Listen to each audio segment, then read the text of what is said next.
Yeah, when I just take another break. Right there. Information tab. Okay. You like them? Okay. Let's find out what time everything's happening. Oh, they've got some in green. I'm gonna put these in the car. There's Thai tax center area. Washcloth. Yeah, that's fine. She would even drown in this though. That's where she gets them and, you know, she said, she's just like sleeping.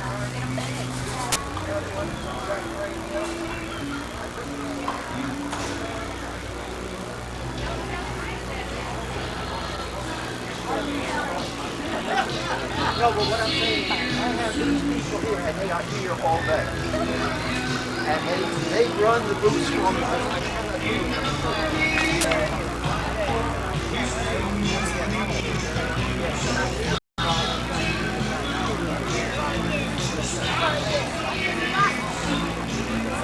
Littlest foxes in the world. Dad. For those of you in the park who like to know what the events are going on, information is had and a list of all events and what time. Took one up there free and if you get some idea of what the events are and what time they're starting.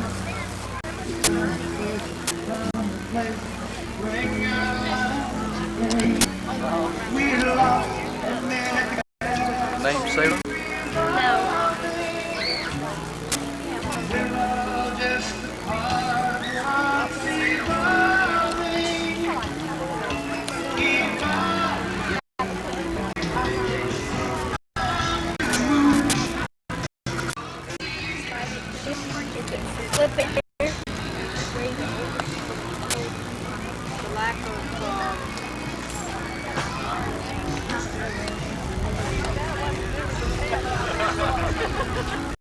I left close to Dover. That's George, you want to give to them, right?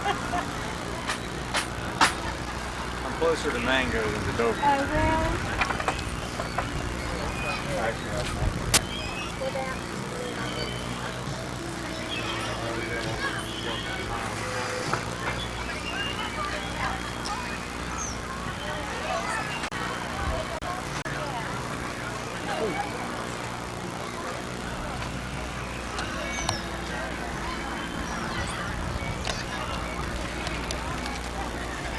A heavy-duty folding wooden chair here, made by Joe.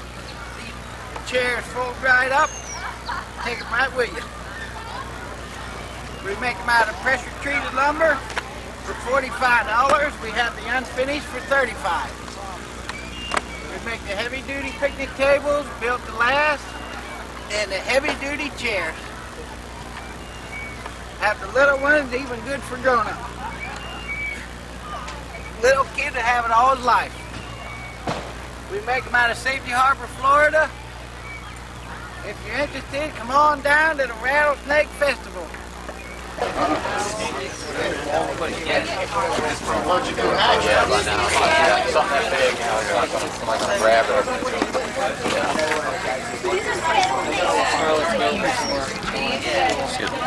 Oh, if you want to say goodbye to your gopher, it's over there in the box. It was. Oh, here, look at the baby.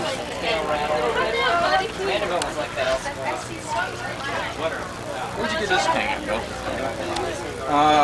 From a guy up in Indiana. Yeah.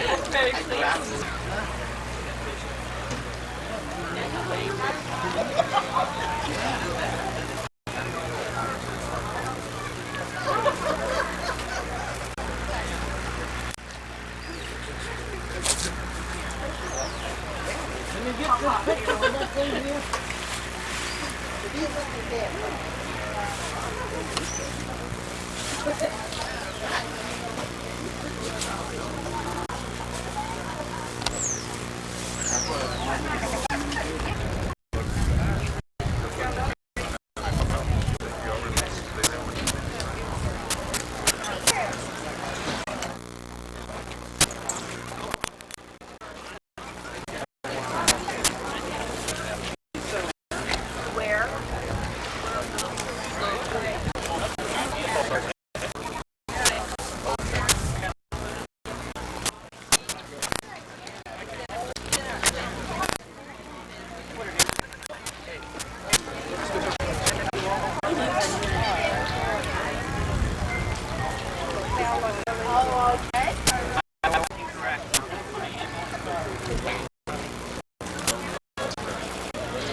I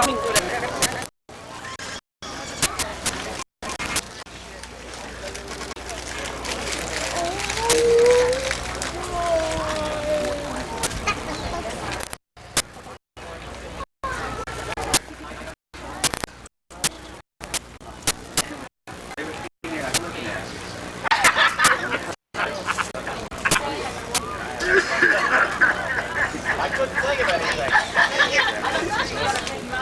No, I didn't say that. I could have searched.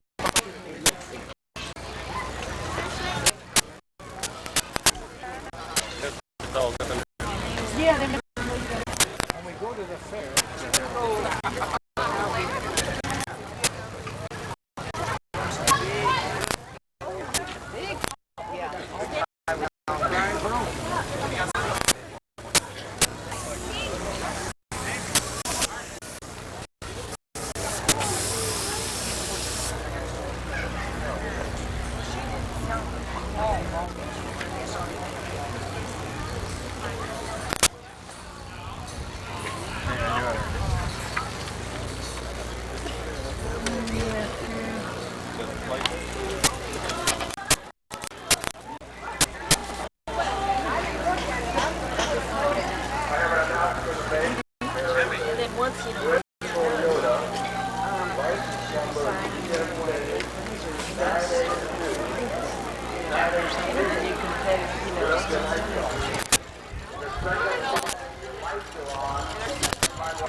Anybody from the village, please come with information booth.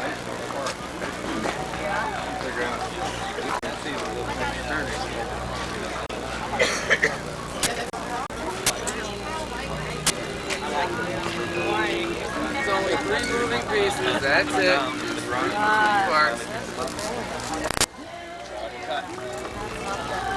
Necessity, mother invention. Thanks. Have a nice day. Pull this one all the way out. Once again, you have the secret drawer. Slide this.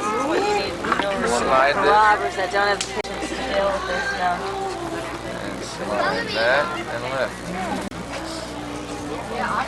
lift. This is cedar, smells good. Oh, yeah. Oh yeah.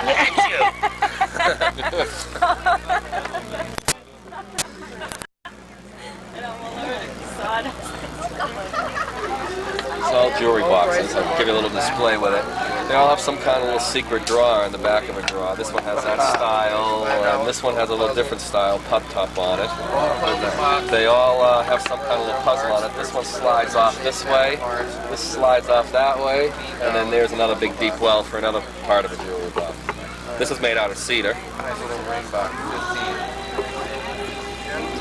Look, and then figure out how to put it back together the way they took it off. This one's 70.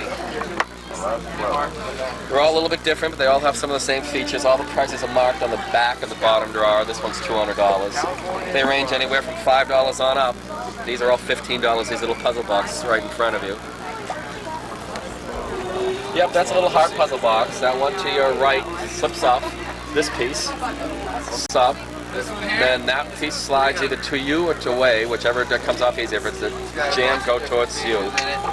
Price in the back of this There drawer, it goes, $300, and then that part lifts right up. That's a $15 box, and that's made out of oak. Secret drawer. These nice sized drawers. Where are you guys from? Spring Hill. Pop top secret drawer. Pop top. Pretty clever, huh? Bracelet holder. Puzzle compartment. All cut in a bandsaw. All there. Yep, on the cutter. Go ahead and put that puzzle back together. All those are little 4-piece puzzles. See if you can put that one together. I'll give you a little hint. 2 pieces go together, then put the other 2 together. You can't get them in together separately. Let's see why. I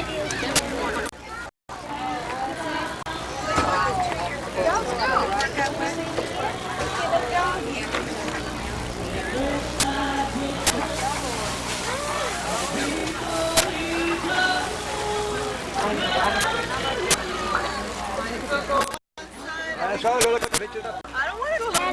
I want to look at the stuff. Mitch has already seen that.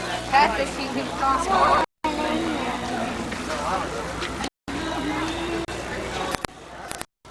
Whoops, excuse me.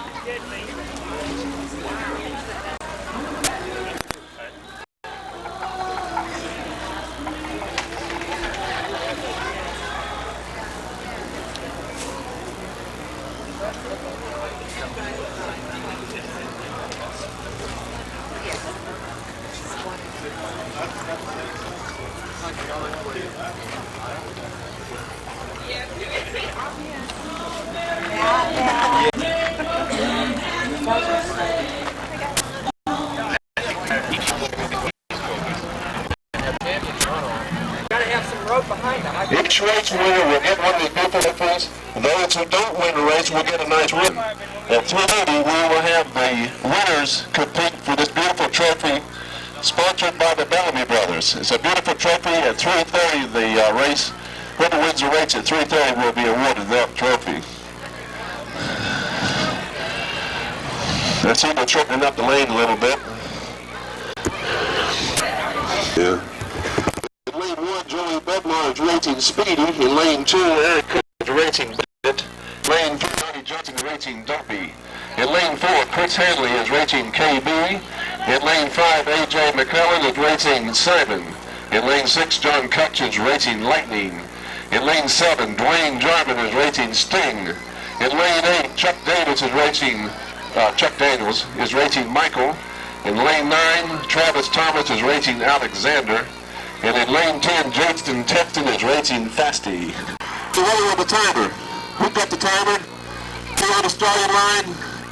Ready, set, go! All right, moving out fast in lane number 1. It looks like Joey Bednar coming out very fast in lane number 7 over there. And Dwayne Jarman in lane number 1. Hold up! That's the winner right there. What lane is this? Lane number 1, Joey Bednar with Speedy. What's the time on that? 9.62, ladies and gentlemen. That's one of the slower times we've had. All right.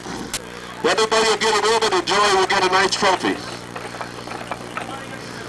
Joey, come up and get your trophy and you will be the runoff race that's going to be. A nice hand for Joey Bednar, ladies and gentlemen.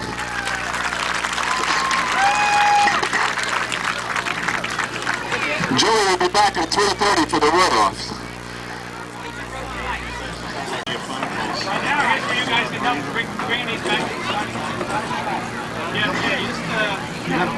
One guy has the whole string on his side, one has the whole thing. In lane number 2, we have lane number 1, Carla Herrmann racing Rock and Rod.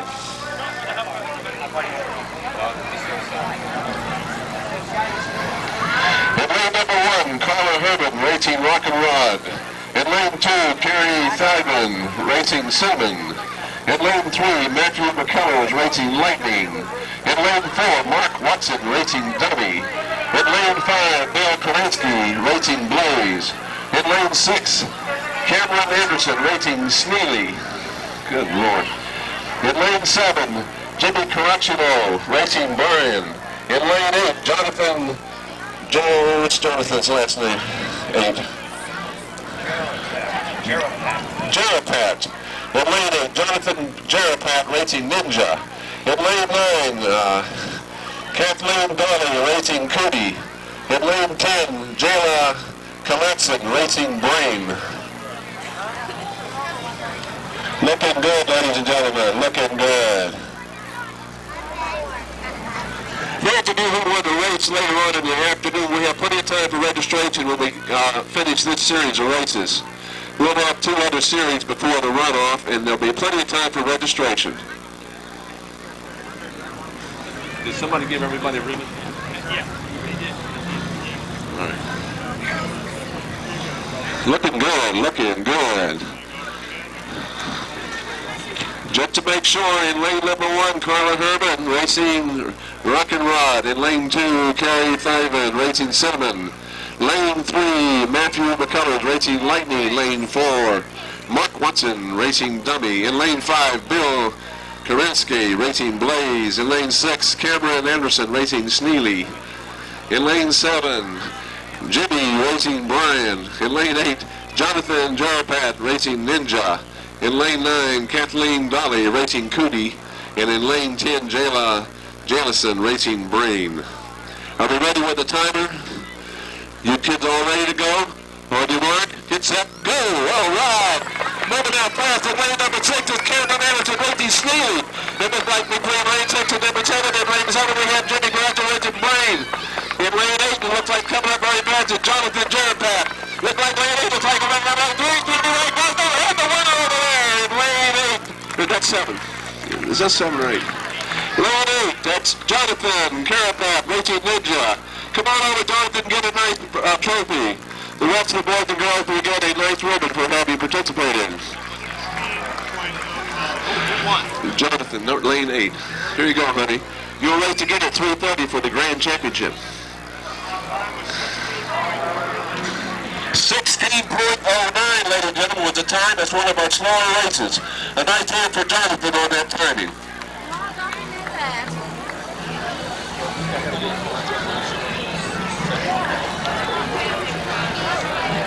Immediately following this set of races, there'll be plenty of time. I know what you're doing. On your mark, get set, go!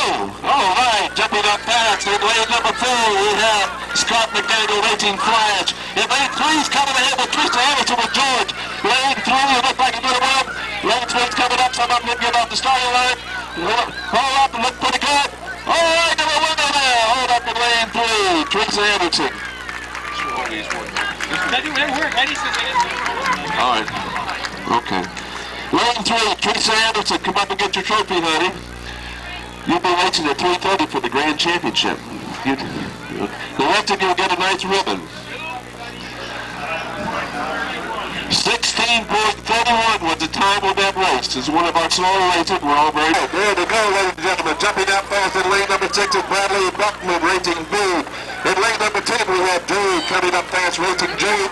It looks like lane number 10 is looking very good. However, it gets us from going over here.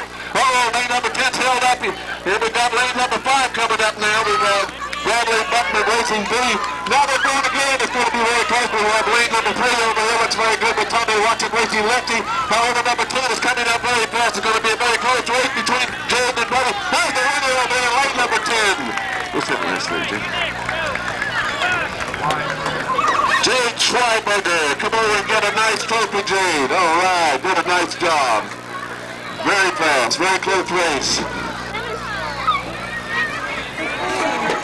Everybody, is this are you Jade? Okay, we want to speak to Mr. Horgan over here. Come right over here to speak to Dr. Horgan. I literally. With Jade's now. He'll race again at 3:30 for this big trophy. Right. Moving out across the lane number 1 coming up is Tiffany Hines racing Speedy. However, lane number 8 coming up very fast. Lane 7 we went to there. Troy Dobbins going to be good. Lane number 6 is Chapman Fast. And there's the winner right there. All right, what is that? Lane number 6? Patrick Patterson racing Jake. Come on over, Patrick, and get a nice trophy. The rest of you will get a nice ribbon. Get a nice trophy there, honey, and you'll race again at 3:30. Be sure to be back at 3:30. You'll have a chance to win this. Patrick Patterson. Thank you, ladies and gentlemen. That concludes this segment of racing. We'll race again at 12:30. City Beach, Florida. I've been there 45 years. I sold that, and I am retired. So this will be my last show here on this side. Now next year, I'm going to be out there with you folks watching and you're putting on the show. Somebody else will be doing it next year. But I have enjoyed coming down here and giving these shows every year. But I am going to let somebody else do it from now on. Now, how many of you have been here before? Good. Appreciate you coming back. Now, a lot of you have probably wondered, why a rattlesnake festival? What are we honoring the rattlesnake for? Well, we're not exactly honoring the rattlesnake. What we're trying to do, we're using him to to draw attention to snakes in general. Since the rattlesnake is the most symbolic snake we have in this country, we are utilizing him more than the others. But what we're trying to do is to let you know that most of the snakes you're going to encounter in your lifetime are going to be harmless snakes. They're not going to hurt you. Now, there's only 4 poisonous type snakes in North America. The rattlesnakes, the cottonmouth moccasin, the copperhead, and the coal. Now, there's different species and subspecies of those, but they're all basically the same. So learn to recognize your 4 poisonous snakes and those other hundreds of other species of snakes. You don't need to know them, but by process of elimination, you know they are not poisonous. And you don't have to be worried with them.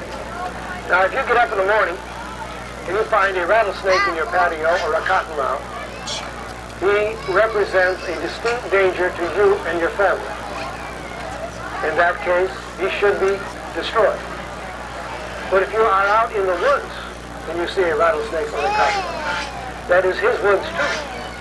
He's not really bothering you. Just walk around and leave. Now, if you get up in the morning and you find a rat snake or a garter snake on your patio, there's nothing that snake can do to hurt you. But you might not want him on your patio. So throw him across the fence over to your neighbor. Now, maybe he wants him. But don't kill him just because he is a snake.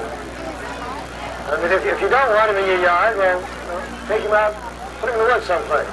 But don't kill him just because he's a snake, because that snake can't hurt you. Now, the first snake we have is a harmless snake, which I'm going to explain.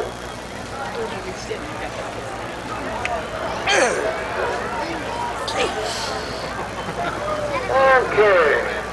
Anybody know what we have here? Snake. Yeah. Okay. It's a bull snake, a pine bull snake. That's a reptile. Yes, Kansas realized the economic value of the bull snake. And they passed a law in the state of Kansas making it a $5 fine, and back then that was big money, to kill a bull snake. Now, the reason for that is these are primarily rodent feeders. They feed mostly on rats and mice. One this size here in a year's time can consume anywhere between 25 and 50 rats. Now, if you've got a farm, you know the importance of getting rid of your rats without having to buy a lot of poison to put out or without having to keep a whole gang of cats around. The cats get lazy anyway. After a while, they quit hunting rats. But the snake will always hunt rats for you. And if you've got 30 or 40 bull snakes on your farm, you are getting rid of hundreds of snakes or rats every year at no cost to you. So they knew the value of these snakes. And since then, other people have learned the value of snakes as a balance in nature. They are an ecological necessity, reality. If you get rid of all the snakes, your rat problem is going to be serious.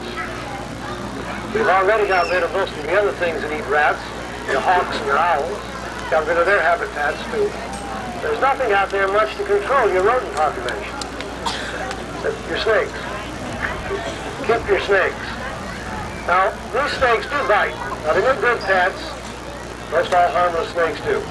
But it don't mean they don't bite. And when a harmless snake bites you, you're left with a series of scratches on you that bleed.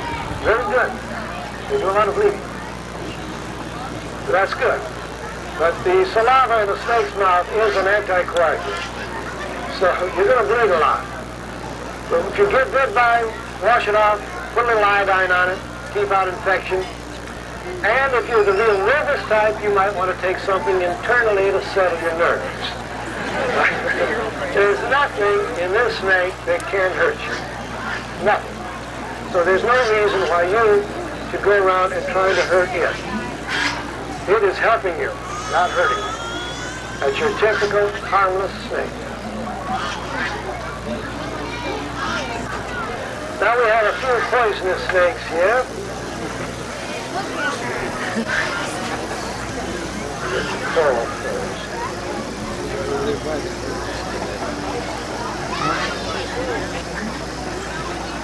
Let's get close.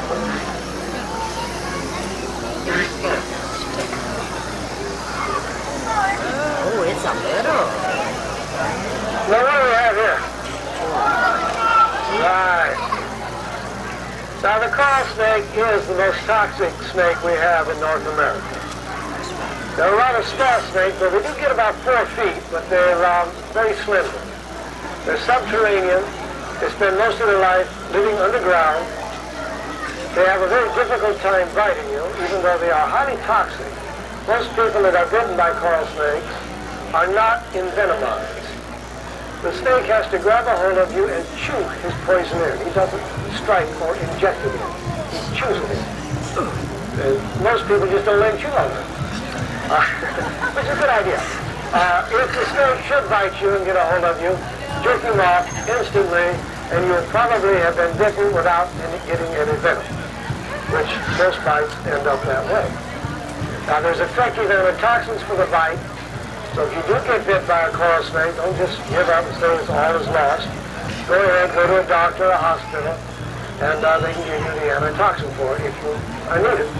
Now, in the case of this snake, or any snake you get bit by, and you're not sure of, kill the snake and take it with you. You're going to save yourself an awful lot of time and worry and problems when you get to the hospital. They can identify that snake for sure and know exactly what bit you. So if you do get bit, take the snake with you. And the doctors insist it be dead. Now, coral snake, although the venom is highly toxic, 2 drops could be lethal, and they could kill within an hour. So it does make it a very toxic snake, but not a very dangerous one, because of their docile nature, really, and their very difficult time that they have to bite you. Now, wherever you find the coral snake, you'll also find his enemy, the one that looks like it, but is not poisonous, the scarlet king. Now, there's a little poem you might want to try to remember. Red on yellow can kill a fellow. Red on black is a friend of Jack. If the red and yellow touch, it's the coral snake. If the red and black bands touch, it's the scarlet king. The scarlet king is perfectly harmless, can't hurt you at all. And this one, of course, is toxic. Now, these are subterranean snakes. They live most of their life underground, so you don't see too many of them, although they are very common in the south. That's the coral.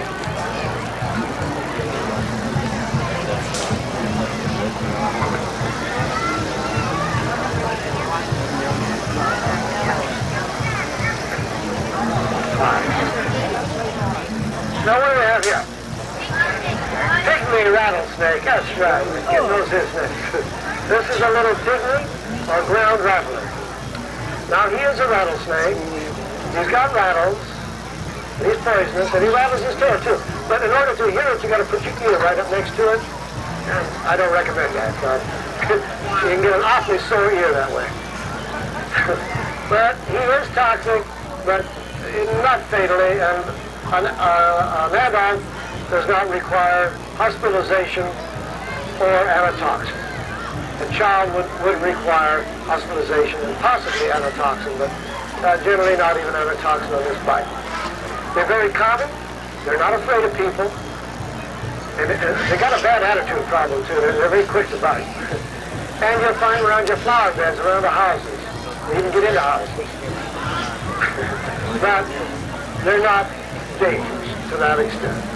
So it's a toxic snake, and it'll give you a little pain, but don't worry about this snake being fatal at all. No worry. That's the little pygmy.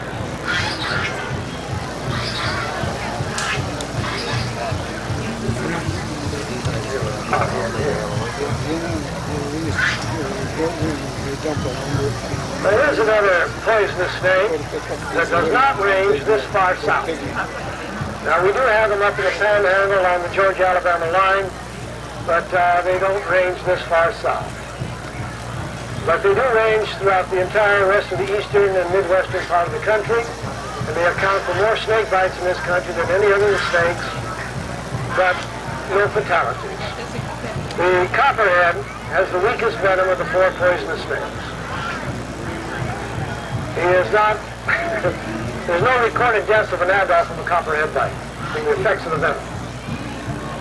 Now, the copperhead is easily recognized. He's got that nice, beautiful, brilliant pattern, and typical pit viper head, very big head, skinny neck, and he's just easily recognized. So learn to recognize this snake.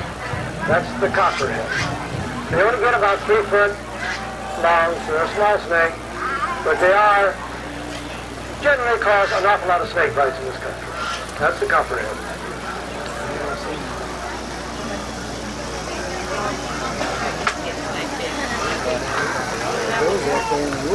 Now, if those of you that do a lot of fishing, there's one snake you're always worried about because you're going to see him around in the water a lot. Water monks. Right, that's the cottonmouth water moccasin. Now, the cottonmouth is the only poisonous water snake we have in North America. Now, there are lots of different species of water snakes, but the only one that can hurt you is the cottonmouth. So learn to recognize this cottonmouth on sight. When you see it in the woods, you'll know it's different from the water snake. Now, he's got this typical pattern. Now, this is a very light phase cottonmouth. His pattern shows very, very plainly. Some cottonmouths become so dark, you can't see the pattern. But the pattern's there to stretch the skin. He's also got the very typical pit viper head. Very large head, skinny neck. He's got shields over the top of his eyes. If you look straight down on the snake, you cannot see his eyes. They're hidden under the shield. On the water snake, if you look straight down on the water snake, you'll see his eyes. They sit up on top like a frog eye. Also, if you want to look just a little closer, you'll notice that this fellow has got elliptical pupils. Some people don't look that close. But he does. That's typical of the pit viper. They have elliptical pupils. They're harmless water snakes, harmless snakes. They've got round pupils. Now, you notice the frequent use of the tongue. That tongue is a sensory organ. That's what this snake and all snakes use to hear and smell with. Now, they pick up sound vibrations, though, that travel in the ground, not in the air. So the snake can hear you walking, but he cannot hear you talking. So there's no use going around talking to your snake. You're not listening. Now, this is a light phase cottonmouth moccasin.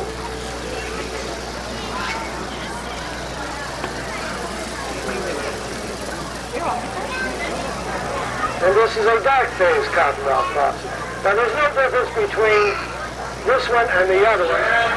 Some people might say it's 2 different snakes, but there's no difference at all between them, except this one here is a brunette, the other one's a blonde. That's all. Now, you notice I've been standing here talking to you with my back to all those rattlesnakes, and I'm not watching them. There's no need to, really, because they're watching me. There's no use to both of us watching each other. A snake's nature is to be a defensive animal. He will defend himself, but he's not an aggressive animal. He does not attack. So I don't have to worry about him sneaking up behind me or chasing me down and trying to bite me. Snakes don't do that. They will defend themselves, or sometimes they defend their territory, but they don't attack. They're not aggressive. Sometimes a snake coming toward you looks like he might be attacking you or being aggressive, but they got very poor eyesight. They got to move very close to you before they sense you if you're still, and they don't even know you're there. So you're not being really attacked. Some snakes, like moccasins, will come up to you when you're fishing because they smell the fish. That's what they eat. They're not after you. They're after your fish. But they're not aggressive. Now, when a rattlesnake is coiled up and he's sort of ready to strike at you, he can strike out or reach out only as far as he doubles up. And the best is, hi there, good for you. The best he can double up is about 2/3 of his body length. So you look at the snake, you see how far he's bowed up, you know how far he's going to reach when he strikes. You just simply stay back out of his reach, and you can go ahead and let him strike at you. It's all right because you know he's going to miss. Yeah, sure.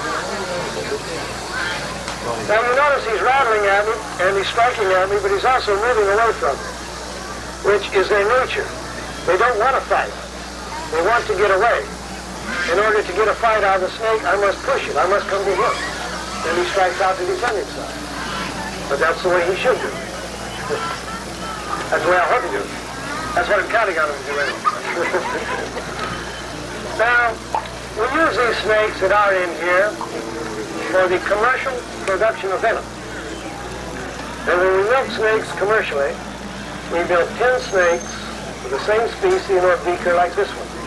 Then we freeze that venom, we lipolyze it, that is, we freeze dry it, and we sell it to out here on Massachusetts, on the side of the church. First place in the woodcraft is David Rozak, and he's in 69.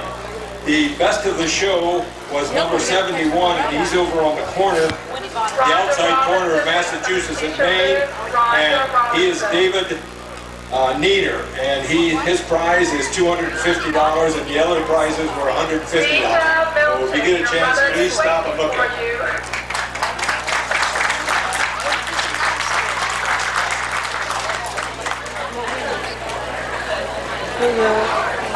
I'd like to introduce Donna Swart, who is Vice President of Rage and also Mayor of San Antonio, Florida. Donna?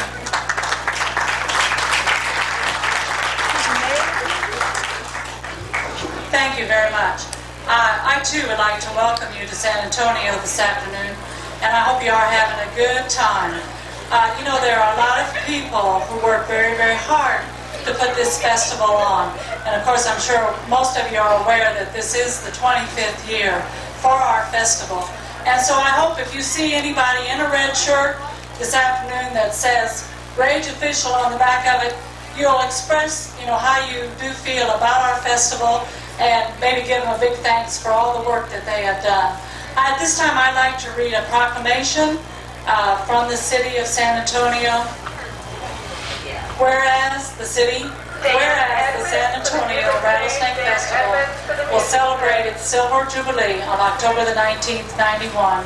And whereas the annual event is sponsored by the Rattlesnake and Gopher Enthusiast Incorporation, a non-profit corporation, and whereas the festival has generated tens of thousands of dollars for numerous charitable organizations contributing to youth, education, environmental concerns, and wildlife, and whereas innumerable volunteer hours have been given over the years to result in building community spirit and support in the area of youth-related organizations, now therefore be it proclaimed that on this 19th day of October AD 1991, the Rattlesnake and Gopher Enthusiasts are celebrated for their selfless contribution to the community by the city of San Antonio, Florida. This is signed by myself, Donna Swart, Mayor, Donna Beal, Commissioner, John Greif, Commissioner, RMA Commissioner, and Rich Conner, Commissioner. Thank you.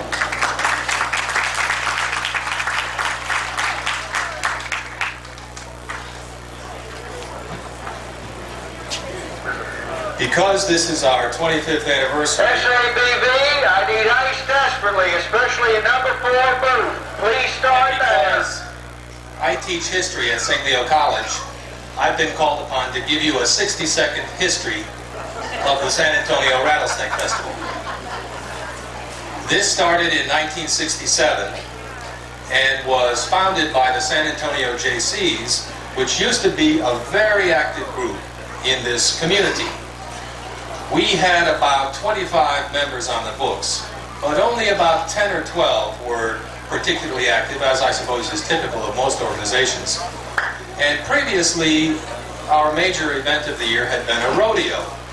Well, in the spring of 1967, we were thinking about coming up with something different. And one of the members, a man named Willie Post, suggested that we do something with rattlesnakes, that this might be less boring than a rodeo. So in the fall of 1967, when we held our first one, it was of course much smaller than it is now. We had a rattlesnake show. We had gopher racing with live gophers. We had a chicken barbecue. We invited a group of Seminole Indians to come up from the Everglades. And we also had a dance that evening. And we had nearly 1,000 people who attended. And it was such a success that we continued it. Eventually, by the mid-70s, the San Antonio JCs faded away because younger people were less interested in joining organizations. And that's why this group with this strange name, RAGE, was established. The letters R-A-G-E, as Donna Swartz said, stand for Rattlesnake and Gopher Enthusiasts. Come to the t-shirt stand, please. That group was created in the mid-1970s when the San Antonio JCs went out of business due to lack of interest, primarily to keep alive this festival. As it continued to grow, and now we've had crowds of more than 15,000 in recent years, and probably today it's so big that it's hard to estimate. And the publicity that we've gotten on this has been enormous. Eddie Herrmann has been, among the many other things that he's done for this festival, has been particularly in charge of publicity. And we've been mentioned on Good Morning America.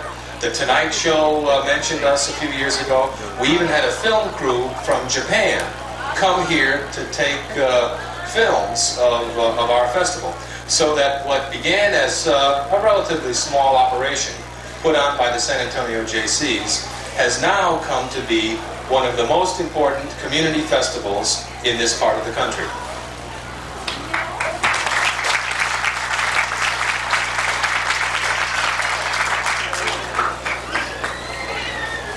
And now we would like to honor Eddie Herrmann. He does not know about this, so at this time I'd like Donna Swart to come back up and Eddie.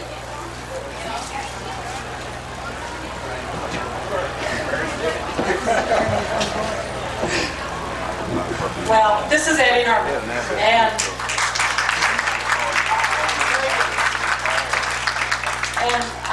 Eddie has worked with the festival ever since the very beginning of the festival when the JCs organized it. And, you know, none of us can tell you what and how many hours he puts into this and has over the years, and what it means to the RAGE to know that we can depend on him and he's there to do a very good job.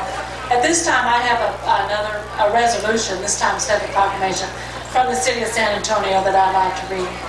Whereas it has been 25 years since the inception of the JC-sponsored San Antonio Rattlesnake Roundup, and now whereas that celebration is now known as the San Antonio Rattlesnake Festival and is sponsored by the Rattlesnake and Gopher Enthusiasts Incorporated, and whereas the festival has generated tens of thousands of dollars into numerous charitable organizations throughout the community and has contributed to the education of thousands in the area of wildlife and the environment.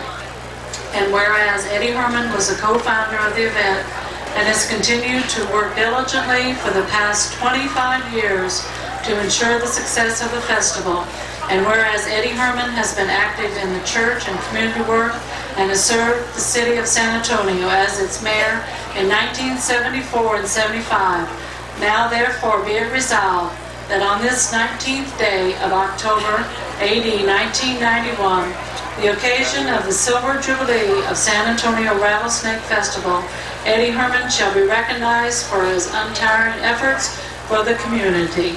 I set my hand and seal of the city of San Antonio, Florida, to be affixed on the 19th day of October, AD 1991, Donna Swart, Mayor.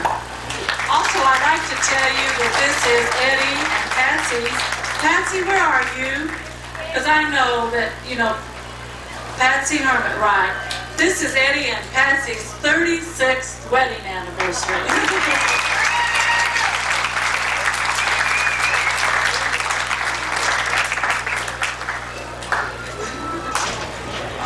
I kept saying, where's Denny? Because what I was told was we were going to give a presentation to Denny Seabolt. And I was worried, where's Denny? I won't say that I'm not pleased to be honored, but I really know that I'm only part of it. And Jim Horgan, who was up here earlier, is also one of the people that's been involved for 25 years. My wife, of course, is long-suffering and has put up with a lot of stuff over the years. I'm sure that there are times when she wished that there wasn't another Rattlesnake Festival. But the people that put it together make it possible to have it, but you all coming make it possible to continue having it. So thanks a lot.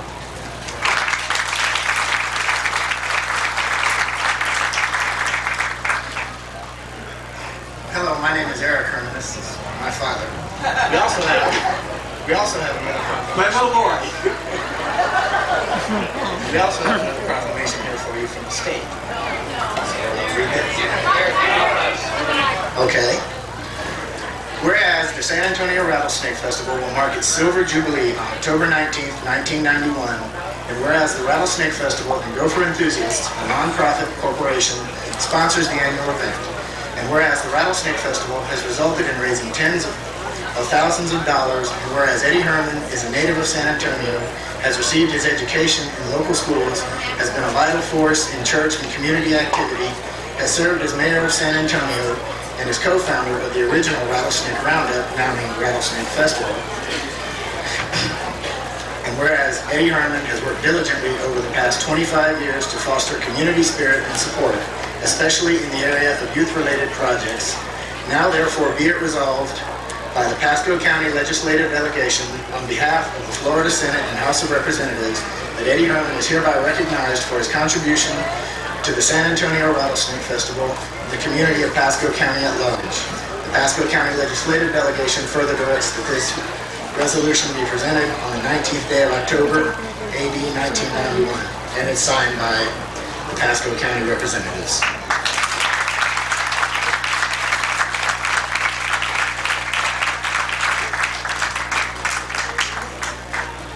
Thanks again for making it possible. Still not through. Pardon me. I don't want Eddie to go away yet.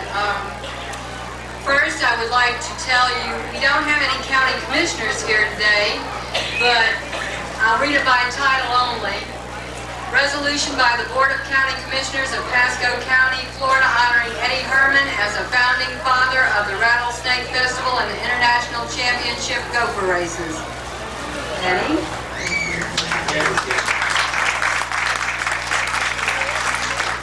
We also have a resolution from the Board of County Commissioners honoring Willie Post as a founding father. He wasn't able to be here with us today.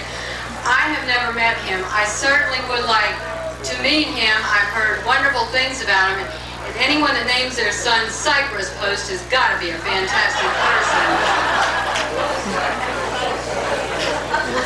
We also have something else. I'd like Dr. Horgan to come up here.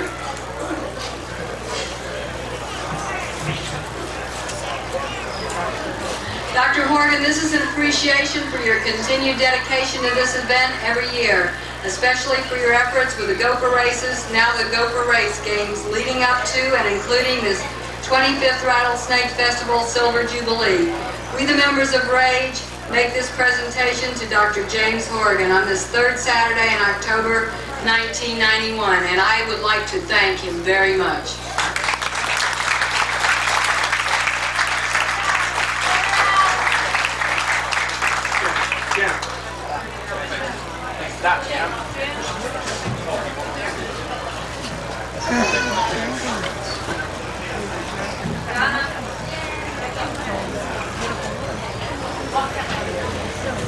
Now, before we're done, we're not done with Eddie. This is an appreciation for your part in the founding of the San Antonio Rattlesnake Festival, which has a significant impact on eastern Pasco County, and for your continued dedication to the preservation of the community spirit that has brought us to this 25th Rattlesnake Festival Silver Jubilee. We, the members of RAGE Inc., make this presentation to Eddie Herrmann. Eddie? Just don't go away, Eddie.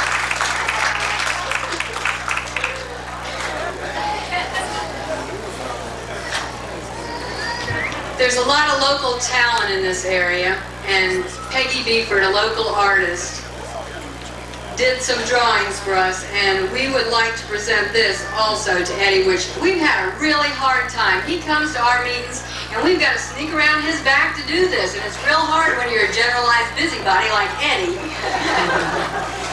And we would like to give this to Eddie and give all our thanks to him.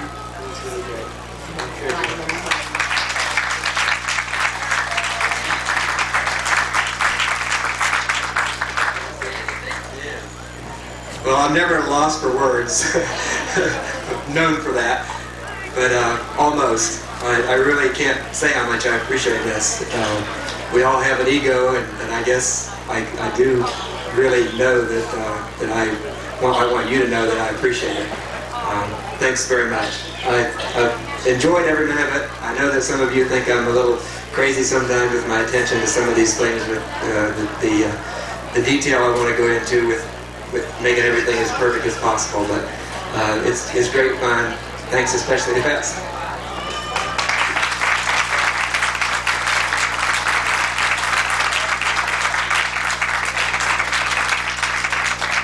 I too would like to wish Eddie and Patsy a happy anniversary, and I would like to say thank you to Patsy. I talked to Patsy this morning, and I think at the festival we're probably 36 or 37 years old. She might not have married him. They certainly wouldn't have gotten married this time of the year. Now I'm going to let you all go back to enjoy the music, enjoy the food, enjoy arts and crafts, antiques, enjoy everything, and thank you very much for coming.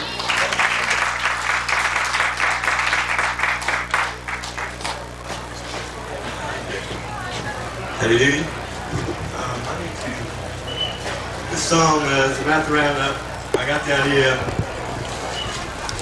a week before last year's roundup, and I got the song done a week before this one. It's got a lot of words, so I brought tape.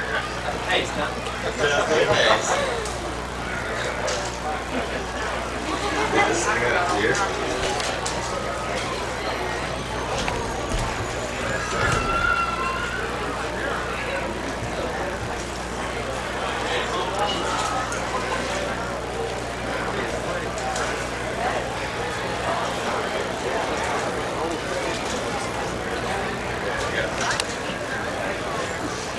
Yeah, that should do it.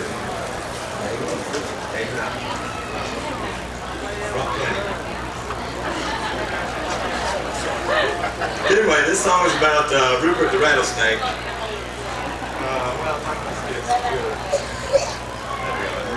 It's about Rupert the Rattlesnake. Y'all ever heard a rattlesnake could talk? Well, we had a rattlesnake here 25 years ago that could talk. He could sing, taught me to play guitar.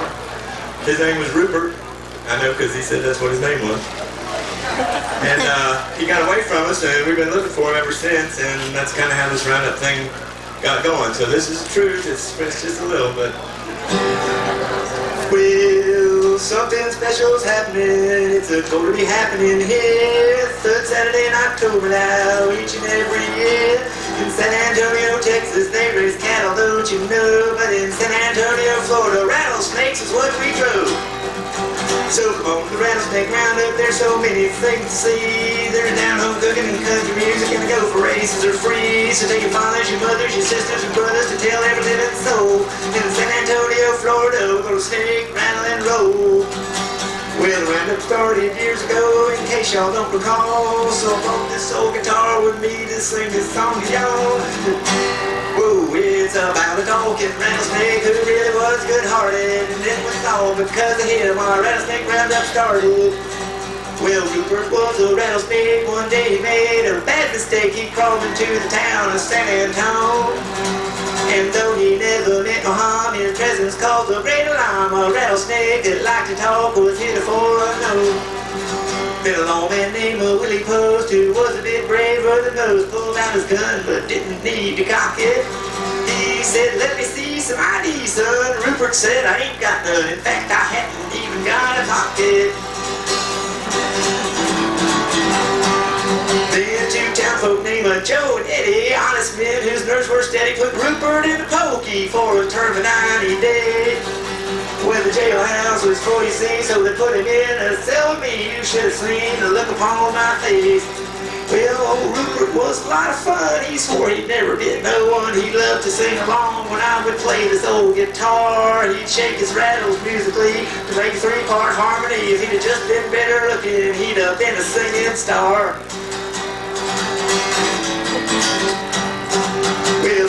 winter came into our cell, I'll tell you it was cold as well. Rupert started freezing as the weather took its toll. There weren't no snake hole he could find, so he crawled with this old guitar of mine. If it fell off when I played it, it would snake, rattle, and roll.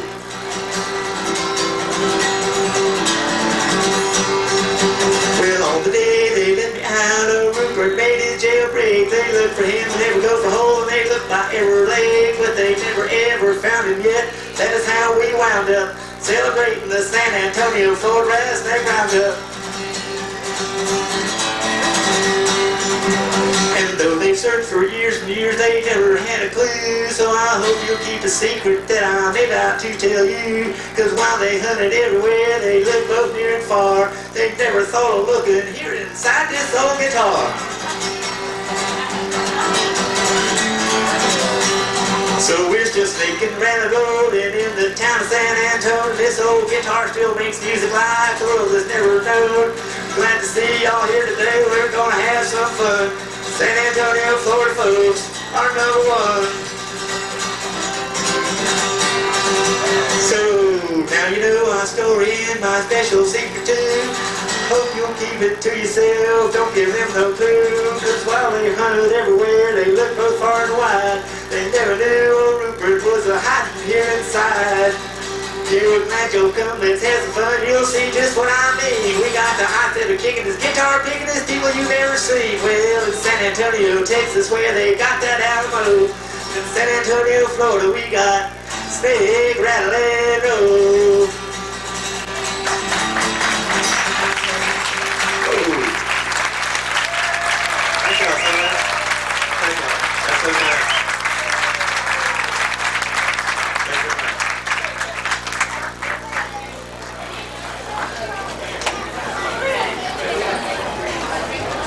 Thank you all, and remember, when this song is famous, you all heard it first.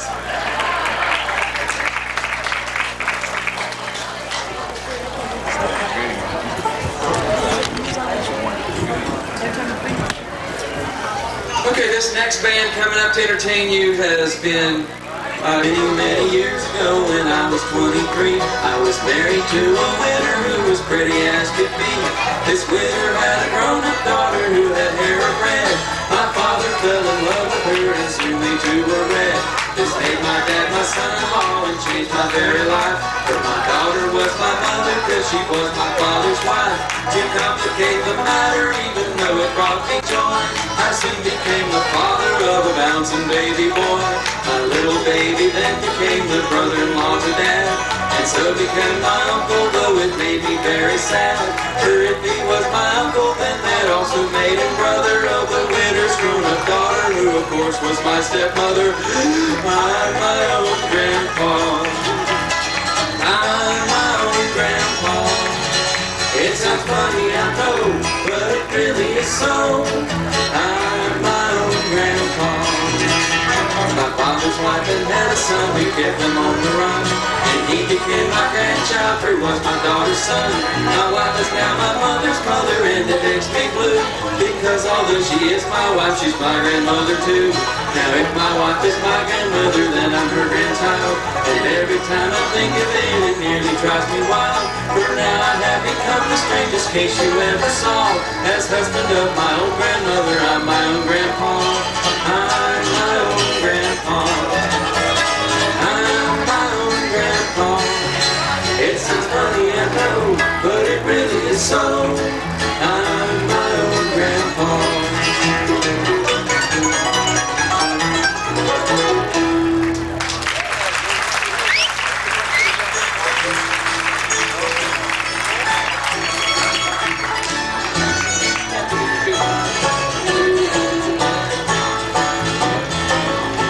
I was dancing with my darling to the Tennessee waltz at the annual fireman's ball.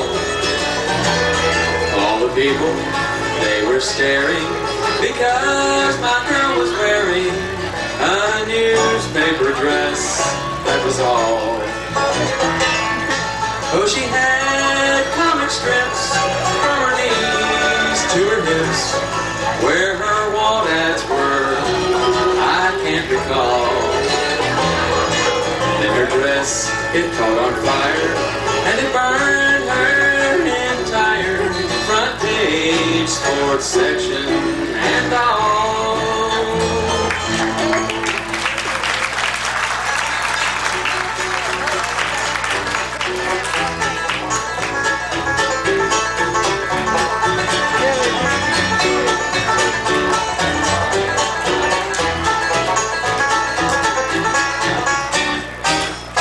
Deep within my heart there's a melody of Rose of old San Antone, and it caused a stir, and they deported her, for she forgot the Alamo.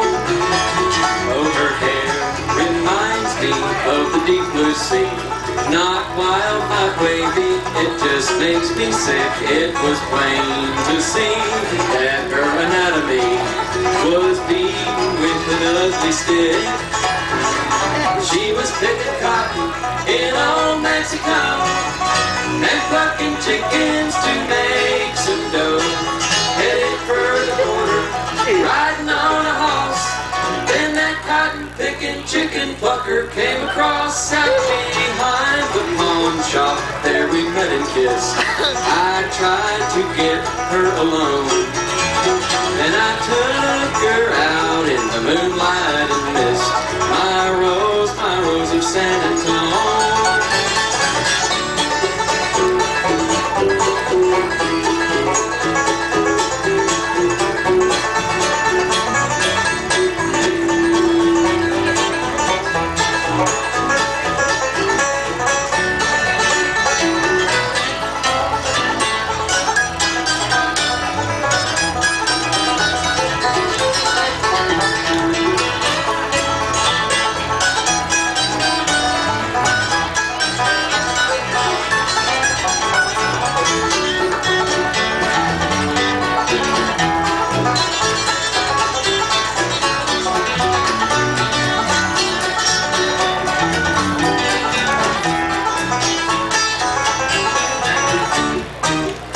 Now old Rose is gone and I've lost my love, and for them kisses I yearn.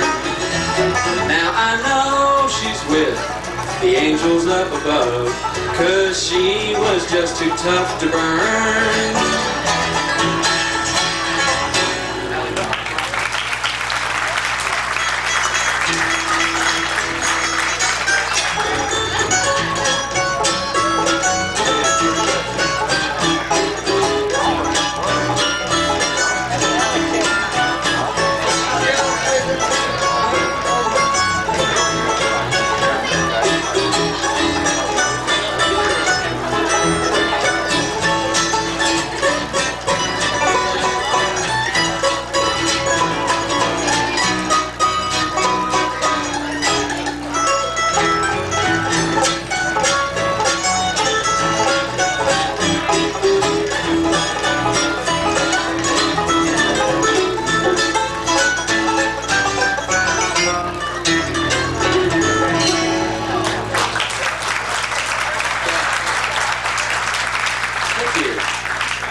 Attention, Lori. To the t-shirt booth. Lori Thompson to the t-shirt booth.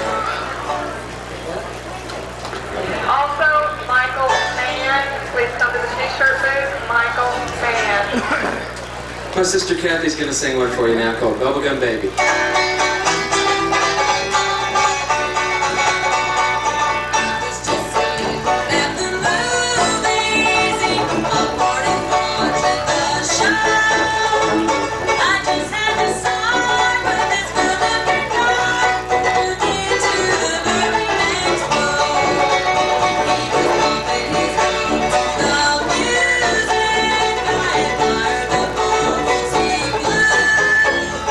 I knew his name.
and I wore a big red rose.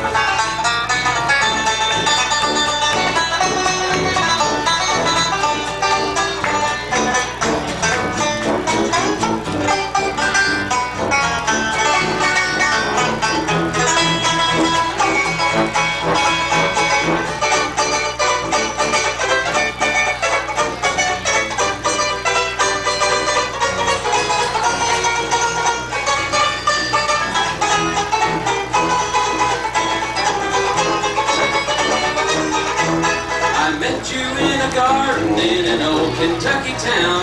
The sun was shining down, you wore a gingham gown. I kissed you as I placed a yellow tulip in your hair. Up on my cloak you pinned a rose so rare. Time hasn't changed your loveliness, you're just as sweet to me. I love you yet I can't forget the days that used to be. When you wore a tulip, a sweet yellow tulip, and I wore a big red rose. When you caressed me, was then heaven blessed me? What a blessing! No one knows. Not you, when you called me dearie, was down where the bluegrass grows. Your lips were sweeter than tulip when you wore a tulip, and I wore a big red. I wore a big red. I wore a big red rose.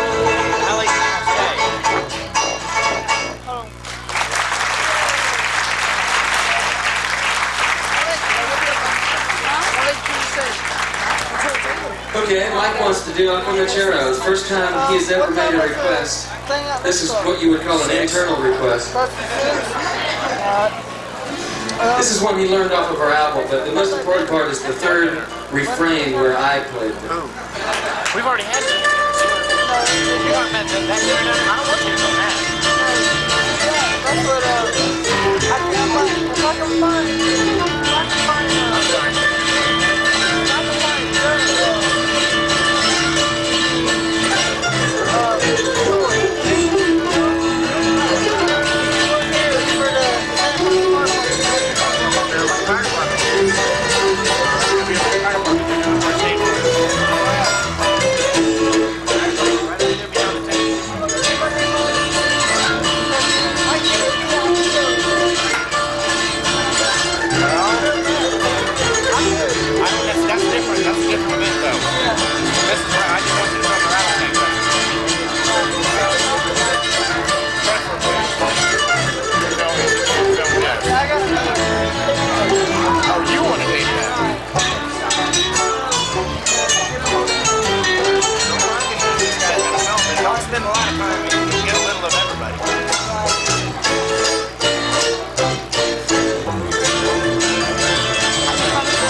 You ready? Hey, Bo! Are you having fun, Bo? What's a rabbit down?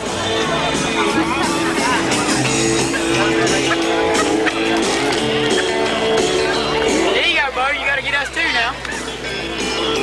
We gotta make sure we get on that school TV.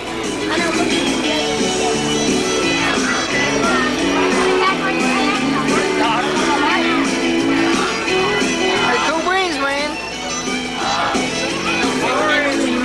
I want to be on TV. Get over here. How do you get out of here? How do you get out of here?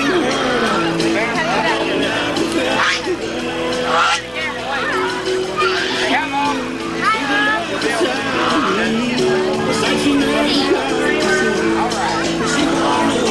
Like my new hat,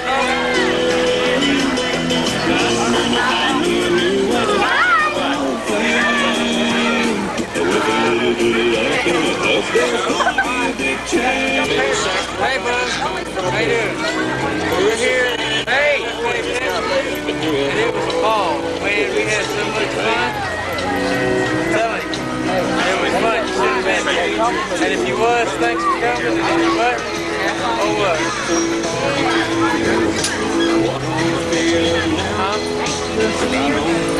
And I'm a senior, and I rule. I rule.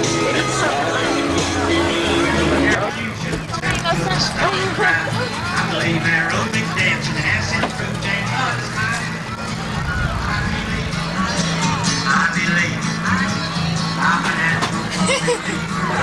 Are you selling that?